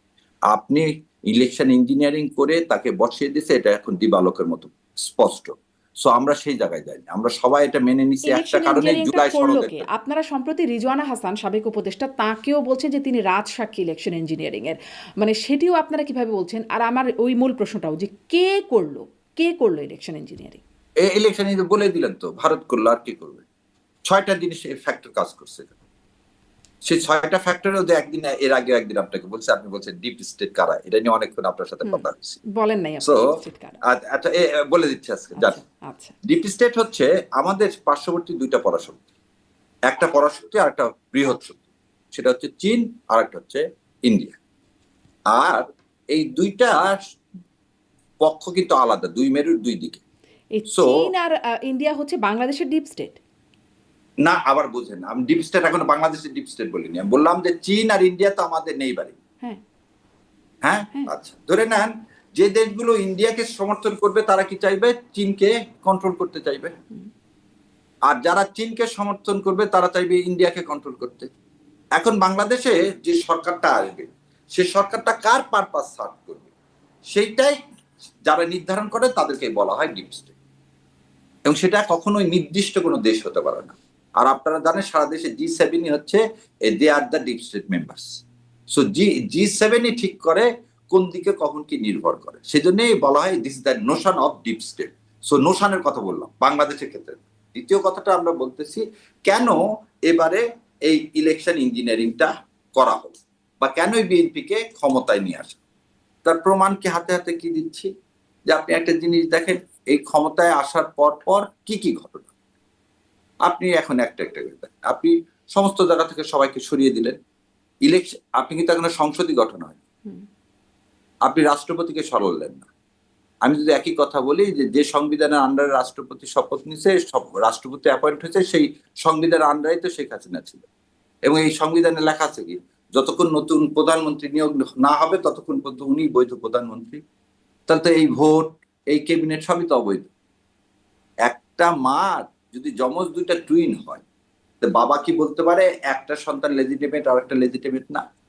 আপনি গণভোট এবং এই পার্লামেন্ট ইলেকশন একই দিনে আপনি ডাকলেন, আপনি একই দিনে ইলেকশন হলো, আপনাকে শপথও নিতে বললো 2টা, আপনি যে বলতেছেন না একটা নিতে পারবো আর একটা পারবো না, একটা বৈধ আর একটা বৈধ। এই বুদ্ধিগুলো কে দিচ্ছে? জুলাই সনটা কে বাস্তবায়ন চায়? কিন্তু ইলেকশন ইঞ্জিনিয়ারিং এর প্রমাণ কোথায় এতে? ইলেকশন ইঞ্জিনিয়ারিং এর পর আনা। তাহলে আমার বন্ধু সাংবাদিক আপনার দেখছেন, আচ্ছা হঠাৎ করে 7টা থেকে এই রাত 12টা পর্যন্ত আপনি এই ঢাকা শহরের সমস্ত ইয়াগুলো সেন্টারগুলো ভোট প্রকাশন বন্ধ করে দিলেন কেন? আজকে আপনি এই একটু আগে আপনাকে বললেন 11% কোনোদিন কোন ইলেকশনের ভোট 11% বাতিল হতে পারে? আপনি 11% ভোট বাতিল করে দিলেন। এবং এই দেখেন আমি এটা গেজেট দেখেন, বাংলাদেশের গেজেট কি, গেজেটে কি, গেজেটের তারিখটা দেখেন 25শে ফেব্রুয়ারি। ভোট হয়েছে কবে? 12ই ফেব্রুয়ারি। আপনি গেজেট করার আগে আপনাকে দেওয়া লাগতো হিসাবটা, আপনি 13 তারিখে তাড়াতাড়ি করে আপনি গেজেট দিয়ে দিলেন। আর 25 তারিখে আপনি বলতেছেন টোটাল কত ভোট পড়ছে, কত ভোট বাতিল হয়েছে। টোটাল ভোট পড়ছে 7,76,000 আর বাতিল হয়েছে 74,22,000, হুইচ ইজ 11%। আজকে এতগুলো আবার দেখেন, আজকে দেখেন যে খালি আওয়ামী লীগ মানে জামাত ইসলাম বলতেছেন, বিএনপিও তো বলছে ইলেকশন নিয়ে। হারুন চাঁপাইনবাবগঞ্জ হারুন এটা তো সাহেব আমাদের বলছেন দেশে কোনো একটা নির্বাচন নাই যেখানে কেউ বলে না ইলেকশন। না আগে হয়তো এখানে তো দুই কারচুপি দলে বলতো, সূক্ষ্ম কারচুপি, স্থূল কারচুপি, পুকুর চুরি, সাগর চুরি, এখন ইলেকশন ইঞ্জিনিয়ারিং একই তো শোনা। একটা দল বলতো, একটা তো সবাই তো বলতো না, এখন তো সবাই বলছে, স্পেস মিনিস্টার পর্যন্ত বললো। আপনি যে সরকারের ক্রিয়ামন্ত্রী সেও তো বললো ইলেকশন ইঞ্জিনিয়ারিং হয়েছে। আপনি বোধহয় দেখছেন যে জায়গাগুলোতে মানে বিএনপি মামলা করতেছে সেখানেও কি দেখাচ্ছে, যে যেখানে হেরে গেছে, হেরে যাওয়া ব্যক্তিরাই ইলেকশন ইঞ্জিনিয়ারিং এর অভিযোগ। এখানে একটা কথা হচ্ছে যে আমরা তো সেদিনই বলছি যে অনেক দুঃখ নিয়ে কষ্ট নিয়ে ইলেকশনটা মেনে নিলাম। কি কারণে? যদি আজকে মেনে না হয় তাহলে দেশে একটা রক্তপাত ঘটবে। তাহলে বারবার কেন বলছেন ইঞ্জিনিয়ারিং হয়েছে? মেনেই যখন নিয়েছেন বারবার বলার উদ্দেশ্য কি? না বারবার বলো না, আমরা এটা মেনে নিলাম কিসের জন্য? জুলাই সনদটার জন্য। আপনি তো সেই জুলাই সনদটাকে অস্বীকার করতেছেন, কার ইশারায়, কার স্বার্থে? জুলাই সনদ যদি বাস্তবায়ন না হয়, ইন্ডিয়া ছাড়া আর কে লাভবান হবে? আওয়ামী লীগ এবং ইন্ডিয়া ছাড়া আর কে লাভবান হবে? জুলাই সনদ হচ্ছে একটা ফ্যাসিবাদের বিরুদ্ধে মূর্ত প্রতীক। সো জুলাই সনদ বাস্তবায়ন না হোক এটা কে চাইবে? একমাত্র ইন্ডিয়া, আর তো কেউ চায় নাই। আর কি কেউ চাওয়ার আছে? অন্য কোনো কেউ চাওয়ার আছে তৃতীয় কোনো পক্ষ না। আর ইনডিরেক্টলি ইন্ডিয়া চাইবে, ডাইরেক্টলি কে চাইবে? Awami League. So equation is clear না? হ্যাঁ, কিন্তু ধরেন অন্তর্বর্তী সরকার ছিল ক্ষমতায়, প্রশাসনে রদবদল করলো অন্তর্বর্তী সরকার, এবং সেখানে আপনাদের চাহিদা মতো লটারির মাধ্যমে বিভিন্ন রদবদল হলো। সব কিছুতে আপনাদেরও একটা অবস্থান ছিল, নির্বাচন কি হবে কিভাবে নানান আলোচনা হলো। ইন্ডিয়া এসে মাঝখান থেকে কিভাবে সবকিছু ঠিক করে দিয়ে গেল? তাহলে অন্তর্বর্তী সরকারকে বসে বসে আসলে কাজকলা খেয়েছে, এরকম একটা ব্যাপার। এই যে ওই জন্য বললেন যে রেজওয়ানা রাজসাক্ষী কেন বলা হলো। আপনি তো নিজে জানেন যে একটা মন্ত্রীর মধ্যে একটা কিচেন ক্যাবিনেট থাকে। খালি আর ব্রিগেডিয়ার সাকওয়াত সাহেবের কথা বোধহয় আপনি শুনছেন। সাকওয়াত সাহেব কি বলছেন, উনি কিন্তু আগে ইলেকশন কমিশনার ছিলেন। সে বলল কি তাকে একটা দিন ডাকা হয়নি ইলেকশনটা কেমন করে হবে কিভাবে হবে। He did not know anything, he does not know anything. Secondly রেজওয়ানার বলতেছে আপনি ধরে নেন কথাবার্তা, উগ্রবাদ তো আমরা সবাই কি করে ঘৃণা করি, কিন্তু কথা হলো আপনি কাকে ক্ষমতায় নিয়ে আসবেন কি নিয়ে আসবেন না এটা ভোটাররা নির্ধারণ করবে না আপনি নির্ধারণ করবেন? নিশ্চয়ই ভোটাররা। আমি কিন্তু যারা বলতেছে জামাতকে নিচে, আমি ওই কথায় যাচ্ছি না, তার কথাটা হচ্ছে কোট করে আমি বলতেছি। সে বলছে যারা উগ্রবাদী বা নারী বিরোধী তাদেরকে তো আমরা আসতে দিই। Is that clear? এটা আমি কোনো পলিটিক্যাল পার্টির মধ্যে, আমার কথা হলো এতটুকুনেই যদি আমি থাকি। প্রথম কথা হলো উনি নিয়ে আসার কে? তারা তো তাহলে ক্ষমতায় আসতে দেয়নি এটা বলেন নাই, বলছেন মেইন স্ট্রিম হতে দেয় নাই। What does it mean? আপনি এমপি ইলেকশনে যদি আপনি জিততে না পারেন, that the main stream, is it? Jatiya Party আজকে নাই, কেন বলা হচ্ছে they are no more main stream? Main stream মানে কি ক্ষমতায় যাওয়া শুধুমাত্র মেইন স্ট্রিম? ধরেন সমাজের না, মেইন আপনাকে স্ট্রিম বলতে কারা? সমাজের কারা মেইন বলেন? স্ট্রিম, রাষ্ট্রের মেইন স্ট্রিম। যারা মানুষের ভোটাধিকারে, আপনাকে একটা জিনিস বলতে, যারা ভোট দিবে, মানুষ যাদের সমর্থন পাবে, সিংহভাব সমর্থন পাবে, তাদেরকে তবে মেইন স্ট্রিম বলা হয়। না, মেইন আপনাকে স্ট্রিম একটা ধরেন জিনিস মেইন স্ট্রিম মিডিয়া বলা হয়, মেইন স্ট্রিম বিভিন্ন ক্ষেত্রে মেইন হ্যাঁ, স্ট্রিম বলা হয়। এখানে বলছে মেইন মিডিয়া কেন বলা হয়? হোয়াইট সার্কুলেশন নিউজ পেপার কেন বলা হয়? যেখানে যে পেপারটা সবচেয়ে বেশি মানুষ পড়ে সেটাই তো মেইন স্ট্রিম হয়ে যায়, তাই না? যেটা পড়ে না সেটা তো হয় না। আমার দেশ সেদিন আসছে, কিন্তু সেটা সবচেয়ে বেশি সার্কুলেট হচ্ছে, মানুষ পড়তেছে বলে তো তাকে মেইন স্ট্রিম নিউজ পেপার এখন আমরা কাউন্ট করতেছি, তাই না? কিন্তু দৈনিক করতোয়া সে তো খালি ওই বগুড়াতেই আছে। তার মানে নানান ভাবে মেইন স্ট্রিম ব্যাখ্যা করা হয়। বেশি পড়ছে, বেশি সার্কুলেটেড মানে মেইন স্ট্রিম। ক্ষমতায় যে গেল সেটাই মেইন স্ট্রিম কি না, করে? ক্ষমতার কথা বলেনি তো আপনি। আপনাকে ভোটে দিল না, সব জায়গায় আপনার জামানত বাজেয়াপ্ত হলো। 1%ও ভোট পাইলেন না, 0.5%ও পাইলেন, তাদের মেইন স্ট্রিম হবে? আমার কথা হলো যে আমি মেইন স্ট্রিম করতে দিলাম না। এই আপনার কথা বললাম ক্ষমতাবাদ। মেইন স্ট্রিম করতে দেওয়া না দেওয়ার আপনি কে? জনগণকে দেন। সরকার তো এটা নিয়ন্ত্রণ করবেই না, উগ্রবাদ, নারী বিদ্বেষ, এটা তো না, এটা উগ্রবাদ তো তো মেইনটেইন করবেন আইনের নিয়ন্ত্রণ মাধ্যমে করবেই। না। এইখানে বোন কথাটা কনস্টিটিউশনে কি বলছে যে তুমি যাই করবা that is within the law, তাই না? আপনি আইনের মাধ্যমে নিষিদ্ধ করেন। আওয়ামী লীগকে কি করা হয়েছে? সাসপেন্ড করা হয়নি? তা আপনি যদি কোনো উগ্রবাদী দল হয়ে থাকে আপনি তাকে সাসপেন্ড করেন, কিন্তু ভোটের মাঠে আপনি তাকে ভোটের কি মাঠে হতে কথাটা দিবেন? কখন বলা হলো? রেজওয়ানা হাসান কখন এখান বললেন? থেকে বললেন কি আমরা ওই দলগুলোকে, উগ্রবাদী বা নারীদেরকে যারা, সেই দলগুলোকে আমি মেইন স্ট্রিমে আসতে দিই। দলগুলোকে বলছে, যখন বলছে বিরোধী দলের পাটও আছে, প্রশ্নটা আবার দেখেন। হ্যাঁ। বিরোধী দলের পাটের মধ্যে আছে, মানে সে তো দলের কথাই বলে দিলেন। না, তিনি বলেছেন, বিরোধী দলের পাটের রিজওয়ানা হাসান সুনির্দিষ্টভাবে বলছেন যে সেই শক্তি সব সময় ছিল, 11 সময় ছিল, বিএনপির সময়ও তারা নারী নীতি বদলে দিয়েছে, সেই শক্তি সময় ছিল, আমাদের সময়ও আছে, পরে ক্ষমাও চেয়েছে। তখন সঞ্চালক প্রশ্ন করছেন সেই শক্তির একটা পার্ট বিরোধী দলেও তো আছে। তখন বলছেন সেই শক্তির একটা পার্ট যদি বিরোধী দলের থেকেও থাকে, আমার আপনার কাজ হবে তাদের রাজনীতির যেটুকু অংশ নারীর সমান অধিকারের বিরুদ্ধে কাজ করেন সেটুকু নিয়ে কাজ করা। কখনো যেন এই জাতীয় শক্তি মেইন স্ট্রিম হতে না পারে, আমরা সেই কাজ করছি, তাদেরকে আমরা মেইন স্ট্রিম হতে দেই না। আমি সেই কাজটা করে দিয়েছি, করছি না। আবার ওইখানে একটু ভালো করে দেখেন, সেই কাজটা আমরা করে দিয়েছি। আবার দেখেন ওখানে, আবার আপনি ভালো করে পড়েন, সেই কাজটা করে দিয়েছি। ওই তো বলছেন তাদের রাজনীতির না, যেটুকু ওই তো অংশ, না, আবার করে যেটুকু অংশ, দিয়েছি। ওই হ্যাঁ, নারীর সমান অধিকারের বিরুদ্ধে করে দিয়েছি, দিয়েছি। আমরা করছি না, আমরা করে দিয়েছি। আমাদের কাজ হবে। ওই পর্যন্ত ঠিক ছিল। আপনি যে পর্যন্ত বলতেছেন না সবাই মিলে নারীর অধিকার যারা করে না তাদেরকে পছন্দ করব না, তাদেরকে নিব না, ওই পর্যন্ত ঠিক। কিন্তু তারপরে কি আমরা ওই পার্টটুকুন করে দিয়েছি। সো এখানে এটা তো আপনার সামনে যা আছে আমার সামনেও তাই আছে। যখন বলে সে করে দিয়েছি তখন হচ্ছে কি দ্যার ইজ সাম মেকানিজম। তিনি বলছেন তারা যেন মেইন স্ট্রিম না হতে পারে, এ জাতীয় শক্তি যেন মেইন স্ট্রিম না হতে পারে। আবার ওগুলো তো কোনো আমরা সেই কাজ করেছি। এক জায়গায় হ্যাঁ, এই জাতীয় শক্তি না আসুক, সে তো আপনি আইনের মাধ্যমে করবেন, কিন্তু সেটা আপনি অবশ্যই অবশ্যই ইলেকশনের মাধ্যমে করতে পারেন। কিন্তু তার মানে ইলেকশনের মাধ্যমে করেছেন এটার প্রমাণ কি? মানে এটা তো তিনি বলেন নাই যে আমরা ইলেকশনের মাধ্যমে আমি করে তো দিয়েছি। এত কথা বললাম, বোধহয় আমার বোন বোধহয় ভুলে গেছে। প্রথম কি বললাম, আক্তার সাহেব কে ছিল? আক্তার সাহেব হচ্ছে ইলেকশন কমিশন সেক্রেটারি ছিল। আচ্ছা, হ্যাঁ। হুম। আপনি বললেন একটু আগে যে প্রশাসনের 15 বছরের প্রশাসনে প্রথম দিন থেকে বলা হয়েছে 15 বছরের প্রশাসনে কর্মকর্তাদেরকে চেঞ্জ করতে হবে। করা হয়েছে একজনকেও না। লটারির মাধ্যমে করে ধরে না না আমি আর আপনি দুইজনে একই দল, লটারি করা হলো যে আপনাকে আমার জায়গা তাহলে আমি আপনার জায়গায় গেলাম, কি পরিবর্তন? কোনো পরিবর্তন হবে না। এবং আপনাকে আর একটা দিন বলি, লটারি করার পরেও কিন্তু অনেকের বিরুদ্ধে বিএনপি যাদের যাদের বিরুদ্ধে কমপ্লেন করছে তাদেরকে কিন্তু কি করা হয়েছে, আবার শিফট করা হয়েছে। I am one of the witness, আমার এলাকার ওসি সাহেবকে চেঞ্জ করে দিচ্ছে ভোটের 4 দিন আগে। লটারি করে তাকে বেচারাকে নিয়ে আসছে, তাকে চেঞ্জ করে টাঙ্গাইল পাঠিয়ে দিলেন, কোথায়? পুলিশ সেন্টারে। সো এই যে কথাটা একটু আগে দিয়ে বলতেছিলাম যে আপনি যে সূক্ষ্ম কারচুপি করার কথাটা আমরা কিন্তু বলি না, আমরা বলছি ইলেকশন ইঞ্জিনিয়ারিং। তার মানে সারাদিন ভোটটা ভালো হবে, ভোটের রেজাল্টটা নির্ধারণ করবেন আপনি ভিতরে বসতে। এবং আপনি একটা জিনিস দেখবেন, আক্তার সাহেব যতবার ভোটের ডিক্লারেশন দিচ্ছিল, একটা লোকের সাথে করে চিটকুট দেয় আর উনি ডিক্লারেশন দেন। That is not the rule. আপনার পিছনে স্ক্রিন আছে, আপনি দেখাবেন সবকিছু। আমি অন্য ঘোষমাদার এগুলোতে কিছুই যাচ্ছি না। আপনি আমাকে একটা জিনিস বলেন যে আক্তার সাহেব ভোটের এই যে এই অধ্যাদেশটায় আবার অ্যামেন্ডমেন্ট করছেন। অ্যামেন্ডমেন্ট করার ক্ষমতা তো আরপিও ইলেকশন কমিশনকে দেয়নি। ইলেকশন কমিশন যে রেজাল্টটা আসবে রিটার্নিং অফিসার দিবে সেটাই পাবলিশ করবে। এখানে হাত দেওয়ার কোনো ক্ষমতা নাই। দ্বিতীয় কথাটা বলতেছি যে এগুলো জিনিস তো কোর্টে বলবো, যেহেতু পেন্ডিং জিনিসগুলো আছে, কিন্তু কথা হলো এত কিছুর পরে কেন মেনে না হলে একটা কারণে, যাতে জুলাইকে আমরা ধারণ করতে পারি, এরপরে যাতে জুলাই বাস্তবায়ন হলে আর কোনোদিনই এগুলো হওয়ার সুযোগ থাকবে না। আচ্ছা, এবারের মতো শেষ হোক, জুলাইটা তো বাস্তবায়ন হোক। আপনি ওই জায়গাতে এখন হাত দিয়ে দিচ্ছেন না। আপনি ভোটের পরে কেন চ্যালেঞ্জ করলেন? ভোটের আগে করলেন না কেন?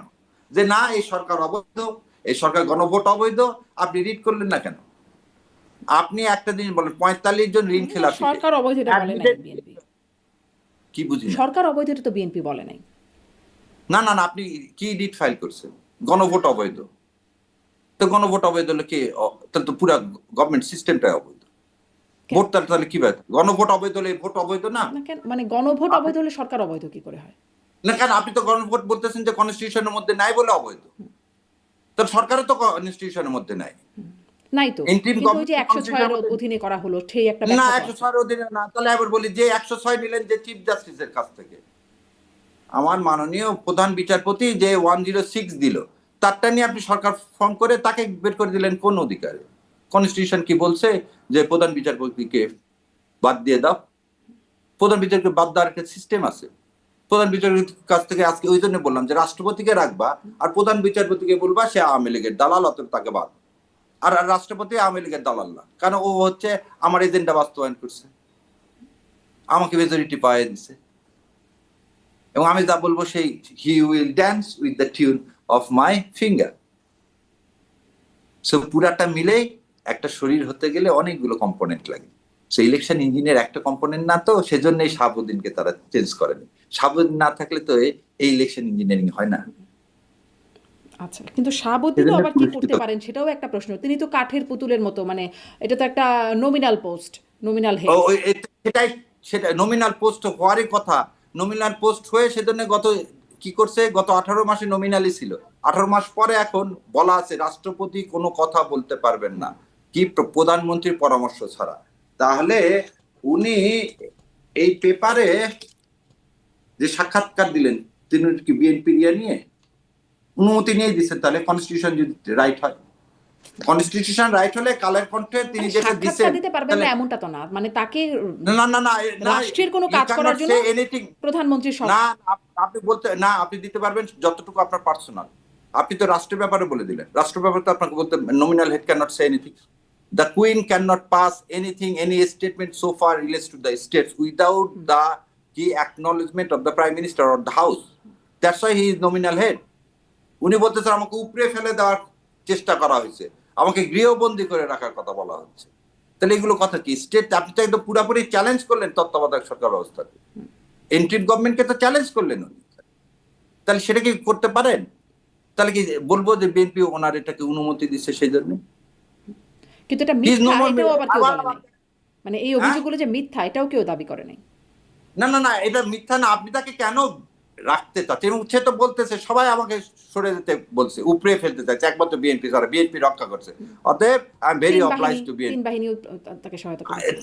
তিন বাহিনী আন্ডার হিম, প্রেসিডেন্টের আন্ডারে হচ্ছে তিন বাহিনী প্রধান। সো তিন বাহিনী প্রধান চাইলেই অনেক কিছু করতে পারে না। তাহলে তিন বাহিনী প্রধান যদি চাইতো তাহলে সেদিন 5 তারিখেই ক্ষমতা নিত। সো আমরা সেনাবাহিনী, আমাদের মহান সেই সেনাবাহিনীকে হিসেবে তো এখানে এর মধ্যে প্রেসিডেন্টের আন্ডারে সবাই সবাই একদম প্রধান না না উপদেষ্টা থেকে সেই শুরু করে সবাই। না, সেই হিসাবে না। কথা হচ্ছে এখানে প্রেসিডেন্ট চাইলে, ওই তো বললাম একটু আগে, প্রধানমন্ত্রীর পরামর্শ ছাড়া হচ্ছে সংসদ ভেঙে দিতে পারবে না। সেটা এর আগে রয়টার্সকে বললেন যে আমার কাছে পদত্যাগপত্র নাই। এর পরে পরে হাসিনা বললেন না, আমি পদত্যাগ করিনি। So this president is already made so many statements which is harmful for the sovereignty of this country. আপনি তাকে কিপ জন্য কিপ করতে যাচ্ছেন? সো সেই জন্য বলি সব বন্দোবস্ত আছে। নাহলে এই প্রেসিডেন্টকে এত ভালো লাগতেছে কেন আপনার? আপনি সবাইকে চেঞ্জ করলেন, কিন্তু একে কেন চেঞ্জ করতেছেন? Where is that? এখন আপনাদের ভালো লাগার জায়গা বিএনপির ভালো লাগা বিষয়টা স্পষ্ট করলেন যে প্রেসিডেন্টের বিষয়ে বিশেষ ভালো লাগা আছে। আমরা একটা মানুষ হিসাবে এটা চাই। আমি একটু জামাতের ভালো লাগার বিষয় ধরেন, অভিযোগ তো করছেন রিজওয়ানা হাসান খলিলুর রহমানকে, কিন্তু কিচেন ক্যাবিনেটও তো লিড করেছেন ডক্টর ইউনূস। যদি কিচেন ক্যাবিনেট থেকেই থাকেন, তাকে কেন দায়ী করছেন না, নাকি দায়ী করছেন যে তিনিও ইলেকশন ইঞ্জিনিয়ারিং করেছেন? এটা একটা জিনিস বলে, কেউই এই ইলেকশন ইঞ্জিনিয়ারিং এর পার্ট, প্রথম কি বললাম যে আপনি মনে রাখেন ফেব্রুয়ারিতে আমরা বলছি এই সরকার একদিকে চলে গেছে, তাহলে আপনার সে কিচেন ক্যাবিনেট চলে গেছে। জান আমি তো বলি সবসময় যে আসিফ নজরুলকে পদক দেওয়া উচিত। ইলেকশন ইঞ্জিনিয়ার কাকে বলে, কত প্রকার, কি কি, তার কাছে ট্রেনিং নেওয়া উচিত পৃথিবীর বিভিন্ন দেশে, বিকজ হি ইজ দা, এটা জনক তো সে। জামাত বলেনি, আমি বলতেছি, আমি তো জামাত ইসলামের কিছু না, পদধারী। আমি একজন মানে আইনজীবী হিসেবে বলতেছি, এই সব কিছুর হচ্ছে কে? আসিফ নজরুল। আর ডক্টর ইউনূস না, যিনি আপনাকে প্রধান, একটু না, ডক্টর ইউনূসের কথা তো বললাম যে যখন ফেব্রুয়ারিতে কে মিটিং করছে তারেক রহমান সাহেবের সাথে, ডক্টর ইউনূস সাহেব করছে। তখন আমরা বলছি কি একদিকে হেলে গেছে। সো আর একটা জিনিস বলি, আপনি যেমন বললেন যে তত্ত্বাবধায়ক সরকার ব্যবস্থায় তো আপনি অনেকগুলো উপদেষ্টা রাখছেন পার্টিকুলার কিছু জিনিস দেখার জন্য, রাখছেন না?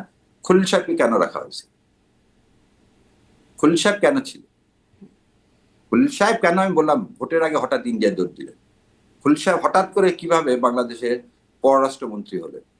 সব ওত টোত ভেঙে দিয়ে তখন আর মনে হলো না উনি বিদেশি নাগরিক। খলিল সাহেব কখন থেকে জামাতের অনাস্থাভাজন হলেন? মানে তিনিও তো জামাতের আস্থাভাজন, জামাতের অ্যাক্টিভিস্টরা বলতে শুনেছি যে মানে তিনি হচ্ছে শ্রীকৃষ্ণের মতো ভূমিকায় অবতীর্ণ হয়েছেন। তিনি অনেক জুলাই অভ্যুত্থানের পেছনে থেকে অনেক কাজ করেছেন, তাদের পক্ষে কাজ করেছেন, ঘন্টা ধরে তাদের সাথে কথা হয়, মানে এই কথাগুলো তো শুনেছি আমরা। হ্যাঁ, এই কথাগুলো আমি যখন শুনছি, আমার তত জ্ঞান নাই, যতটুকু জ্ঞান আছে আমি দেখছি পিনাকি যখন খলিলুর রহমানকে নিয়োগ দেওয়া হয়, যখন পিনাকিরা এটাকে সমর্থন করলেন এবং পিনাকি দাদারা যখন বললেন, তারপরে এটা ধরে নেওয়া হলো যে যেমন আদিলুর রহমান শুভ্র থেকে শুরু করে রেজওয়ানা সবাইকে বলাতে এরা হচ্ছে কি জামাতকে সমর্থন করে। কিন্তু এখন কি বাড়ালো যে না, আর খলিল সাহেব কখনোই ছিলেন না।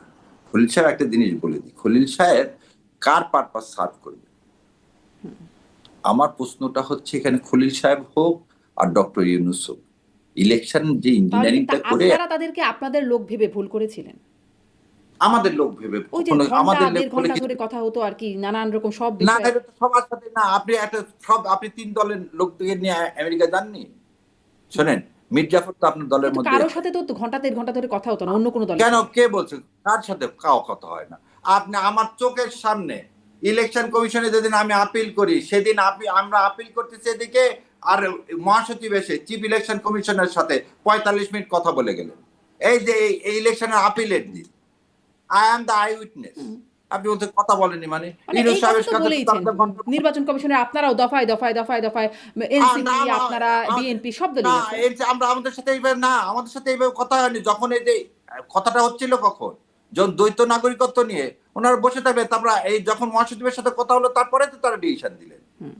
তার আগে তো ডিসিশনই দেননি, তারা ঝুলাই রাখলেন তো সবগুলো। সো এই কথাগুলো না, এই হেরে যাওয়ার সূক্ষ্ম কারচুপি আমরা তত্ত্বাবধায়ক সরকার ব্যবস্থার মধ্যে পেয়েছিলাম। মানুষের ক্ষমতায়ন চাই, মানুষের ভাগ্যের পরিবর্তন চাই, সেজন্য জুলাই শরৎ হতে হবে। আর জুলাই শরৎ কারা চাবে না? সেটা ইন্ডিয়া চাবে না, আর কারা চাবে না? আওয়ামী লীগ চাবে না। এবং এই চাওয়াটা যদি বিএনপির সাথে এক হয়ে যায়, তাহলে বুঝতে হবে যে বিএনপি এখন আর আওয়ামী লীগকে পুনর্বাসন করার দরকার নেই, সব আওয়ামী লীগই বিএনপি হয়ে যাচ্ছে। এটা হচ্ছে আমার ব্যক্তিগত মত, কারণ আমি সে রাষ্ট্রপতিদের দেখা তাহলে তো মনে হয় যে আওয়ামী লীগেরই জয় জয়কার, মানে আওয়ামী লীগ, বিএনপি, আওয়ামী লীগ, সবাই আওয়ামী লীগ। না হলে ফুলের মালা দেন আপনি জেল গেটে, যে একজন এমপি আওয়ামী লীগের একজন লোককে আপনার জীবন বের হয়ে গেল, 7 মাসে জেলখানায় ছিল, আপনি দৌড় মেরে চলে গেলেন, সে বের হচ্ছে জেল গেটে, যে তাকে আপনি ফুলের মালা দিয়ে নিয়ে আসলেন। আপনি যে বিএনপি আসলো কয়দিন হয়েছে, 1 মাসও হয়নি, আপনি কি চিফ জাস্টিস সবগুলো মামলায় জামিন পেয়ে গেল। আপনি দেখান, এবং এই দেখেন সেদিন আপনি কি আরেকটা কি দিলেন, বরিশাল বারে এতদিন জামিন পেলেন না কেন? জামিন যোগ্য যদি মামলা থাকে। শোনেন, বরিশাল বারে আপনি বারের প্রেসিডেন্ট, যে ইলেক্টেড প্রেসিডেন্ট বিএনপি, তাকে পর্যন্ত আপনি অ্যারেস্ট করলেন কি জন্য? তার অপরাধটা কি? যে আওয়ামী লীগের এমপি কে যেহেতু জামিন দিছে, ওই কোর্টে যে সে প্রতিবাদ করছে। তার মানে কি, গিভ দ্য সিগন্যাল বিএনপি যে না, তোমরা কেউ আওয়ামী লীগের জামিন হলে কেউ প্রতিবাদ করবে না। এখন প্রতিবাদ সেদিন হচ্ছে না, মানে কেন প্রতিবাদ করবে আওয়ামী লীগ? অ্যাটর্নি জেনারেল মহোদয়, আমি কি জন্য একটা সমালোচনা করছি, উনি কি বলছেন যে আওয়ামী লীগের বিরুদ্ধে রিট পিটিশন হচ্ছিল, সেটা তাই বাধা দিছে। হি ব্রোক হিজ ওথ, তাই বাধা দেওয়ার কি? সে রাষ্ট্রের আইন কর্মকর্তা, আইন অনুযায়ী আমরা যাবো, সে পিটিশন ফাইল করবো, পিটিশনের শুনানি হবে, তারপর উনি বলছেন না, কোনো দলের আদর্শকে আমি করতে চাই না। উনি ভুলে গেছেন উনি তখন জাসদ করতেন, উনি মুজিববাদ হঠাৎ করে আফোর্ড করতে চাচ্ছেন। সো এইগুলো কথা অমীমাংসিত থেকে যায়। রাজনীতি তো আপনার কথা অনুযায়ী শেষ কথা, আমার কথা না, এটি রাজনীতির পুরনো কথা, আমরা বলি মুখে মুখে পুরনো কথা। কিন্তু তাহলে মানে ইন্ডিয়া হচ্ছে তার বিএনপিকে ক্ষমতায় বসালো, আপনার যে সামারি করি, আর আসিফ নজরুল, রিজওয়ানা হাসান, খলিলুর রহমানকে আপনারা দায়ী করছেন, আর কিচেন ক্যাবিনেটকে লিড করার জন্য ডক্টর ইউনূস তাহলে দায়ী। এরা দায়ী, এরাই সেই কিচেন ক্যাবিনেটের সদস্য, এরাই দায়ী, এরাই ইলেকশন ইঞ্জিনিয়ার দায়ী না, এরাই ইলেকশন ইঞ্জিনিয়ার করে এদেশের মানুষের ভাগ্য নিয়ে ছিনিমিনি খেলতেছে। আসিফ নজরুল অনেক পরিকল্পিতভাবে। আপনারা কি তাদের বিরুদ্ধে মামলা করবেন? ডক্টর ইউনূসের বিরুদ্ধে মামলা করবেন? আমাদের মামলা করতে নেই, ইতিহাসের কাঠগড়ায় ওনারা উঠে। কিন্তু এটা তো একটা অপরাধ, যদি কারচুপি থেকে থাকে মামলা করবেন? না, অপরাধ করো, সেজন্য তো আপনাকে বললাম, প্রমাণ হলে তো অবশ্যই তাদের ইতিহাস তাদের বিচার করবে। ইতিহাস তো বিচার করার কথা না, আর সুনির্দিষ্ট আইন ইতিহাসে বিচার করে। না, আইন আদালত সেদিন তো মামলা করা হচ্ছে প্রতিটা জায়গায়, যেখানে যেখানে আমরা বলছি। আপনারা না, ডক্টর ইউনূসের বিরুদ্ধে মামলা করবো। আপনার আবার বুঝেন, আমরা কথা কিন্তু টক শোতে যে কথা আর বিচার দুটার মধ্যে কি, আমি বললাম কি মেকানিজমটা কে করতেছে, মেকানিজম করছে কে বললাম, কে? আসিফ নজরুল। কেন বললাম আসিফ নজরুল করছে? আসিফ নজরুল দেখেন, আসিফ নজরুল কিচেন ক্যাবিনেট, রিজওয়ানা হাসান, খলিলুর রহমান, এরা না, রিজওয়ানা হাসান তো তাকে বললাম তো রাজসাক্ষী হয়ে আছে, যখন এগুলো নিয়ে আর কিচেন ক্যাবিনেট লিড করছেন ডক্টর ইউনূস। আমার কাছে তা মনে হয় না, আমার কাছে মনে হয় যে কিচেন ক্যাবিনেট লিড করছে, ওখানে ডক্টর ইউনূসের অনেক কিছু করার ছিল না, যেটা আসিফ নজরুল করছে। আই থিঙ্ক, এটা আমার personal opinion, Asif Nazrul is the main things in that cabinet. অনেক জায়গায় ডক্টর ইউনূস অসহায়। কেন অসহায়? আসিফ নজরুল কেন অসহায়? কারণ যদি অসহায় না হতো, তাহলে তার যে সংস্কার করার কথা, আমরা রেফারেন্ডামের কথাই দেশের মানুষ, আপামর জনসাধারণ বলছে আগে রেফারেন্ডাম দেন, আপনি জুলাই সংস্কার করেন, তারপর ইলেকশন দেন, তাহলে সেটা তাই হতো। সে সেটা পারেনি। ওই যে আপনি বললেন লন্ডন বৈঠকের পরে হেলে গেছে আপনাদের অভিযোগ। হ্যাঁ, সেজন্যই তো বললাম পারেনি, হেরে গেছে। তাহলে সেই হেলে যাওয়া ইলেকশন ইঞ্জিনিয়ারিং এর জন্য আপনারা আসিফ নজরুল, মানে রিজওয়ানা হাসান, খলিলুর রহমান এবং ডক্টর ইউনূস। আমি আপনারা বললে হবে না, আমি আমার কথা বলতেছি, আমি আমার কথা জানি, অন্যদের কথা জানি।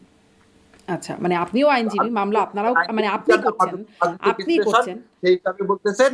আমার ধারণায় যে Asif Nazrul is the man, ওই নিউক্লিয়াস বলে না, হি ইজ দ্য নিউক্লিয়াস, এবং সে হচ্ছে ঠিকই ইয়ার পরে, পদত্যাগের পরে কি তার ঠিকানা কোথায়? প্রথম আলো।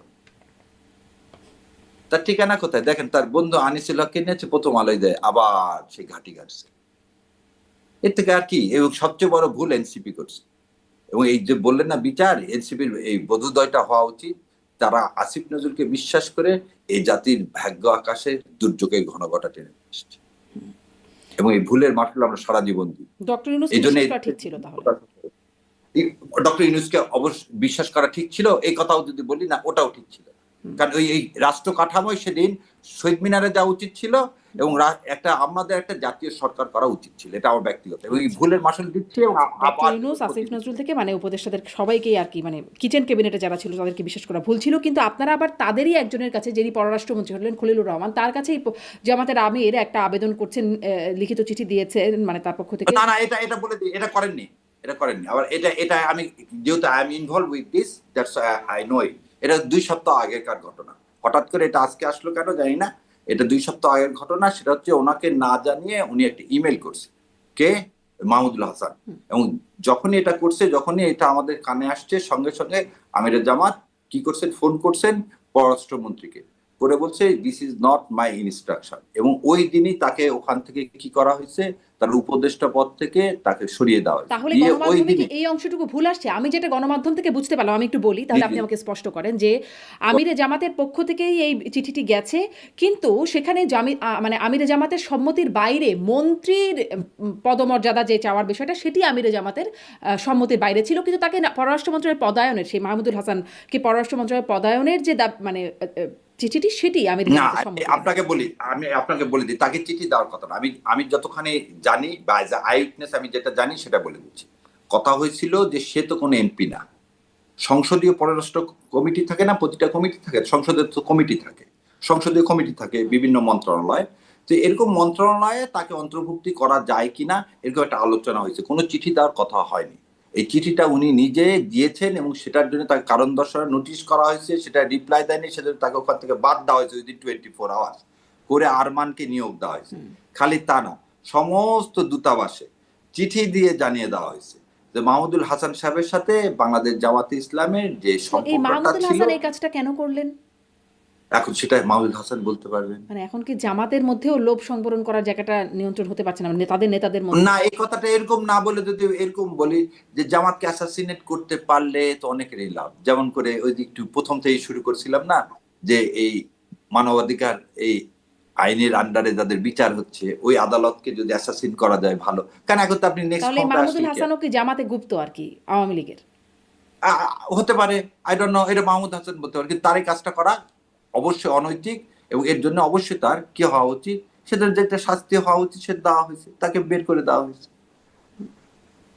সো তার যে যদি বের না করতাম, আমরা যদি ওন করতাম, এতগুলো কাজ যদি না করতাম, তাহলে আপনি বলতে পারতেন হ্যাঁ আমরা তাহলে ওন করছি। সে তো তা করেনি। আমরা মানে জামাত ইসলাম সেটা ওন করেনি, জামাত ইসলাম যা যা স্টেপ নেওয়া সব নেওয়া হয়েছে। এবং এবং তারপর হচ্ছে মানে কাশিম এমপি, তাকে হচ্ছে পররাষ্ট্র উপদেষ্টা করা হয়েছে। আরমানকে মীর কাসিমের ছেলে, দুঃখিত, আমি দুঃখিত। হ্যাঁ, তো তাকে পররাষ্ট্র বিষয়ক উপদেষ্টা করা হয়েছে জামাত ইসলামের আমিরের। এখন কি তার বিষয়ে এই আবেদন যে তাকে পররাষ্ট্র মন্ত্রণালয়ে পদায়ন করা হোক? না, এরকম কোনো আবেদন করা হয়নি। ওই আবেদনটা আমাদের না, ওটা তো মাহমুদ হাসান, ওটা তো আমি জামাত মানে সাইনও না, এটা ঠিক তাহলে পদায়নের যে আবেদনটা বা সেটাই ছিল না। না, এরকম কোনো কিছু নাই। কারণ এটা করতে গেলে জামাত ইসলাম তার প্যাডে পাঠাবে। আপনি আবার বলছেন যদি জামাত ইসলাম কাউকে পদায়ন করতে চায়, ধরেন আমাকে অ্যাপয়েন্টমেন্ট দিতে চায়, তাহলে কি করতে হবে? জামাত ইসলাম তার প্যাডে আমাকে অ্যাপয়েন্টমেন্ট দিয়ে পররাষ্ট্র মন্ত্রণালয়ে পাঠাবে, বা আমাকে যে আইন মন্ত্রণালয়ে পাঠাতে চায় পাঠাবে। না পাঠানো পর্যন্ত how can you say on the basis of an email which is not delivered, যেটা আমিরে জামাতের নিজস্ব ইমেল থেকেও যায়নি, সেটাকে আমিরে জামাতের বলাটা ঠিক না। কারণ এর আগে এই ধরনের অপচেষ্টা হয়েছে।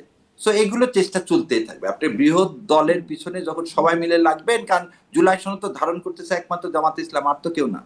এনসিপি, জামাত ইসলাম 11 দলের বাইরে তো আর আপনার কেউ তো ধারণ করতেছে না। সমস্যাটা তো এই জায়গায়।